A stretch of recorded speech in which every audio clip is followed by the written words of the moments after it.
കുഞ്ഞുങ്ങൾക്ക് solids start ചെയ്യുമ്പോൾ മിക്ക പാരൻസിനും പറ്റുന്ന ഒരു അബദ്ധമാണിത്.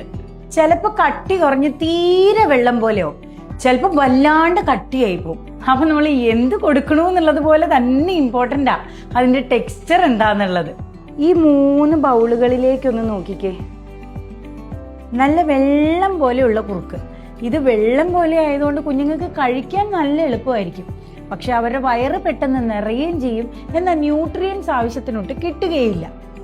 ഇത് കണ്ട കട്ടിയുള്ള കുറുക്ക്. ഇത്രയും കട്ടിയിൽ നമ്മൾ കൊടുത്താൽ കുട്ടികൾക്ക് കഴിക്കാൻ വളരെ ബുദ്ധിമുട്ടായിരിക്കും. പിന്നെ ചോക്കിങ്ങിനുള്ള സാധ്യതയും കൂടും. അപ്പോൾ പിന്നെ കുഞ്ഞുങ്ങൾക്ക് കൊടുക്കാൻ ഏറ്റവും നല്ല കൺസിസ്റ്റൻസി ഏതാ? അതാണ് ഇത്.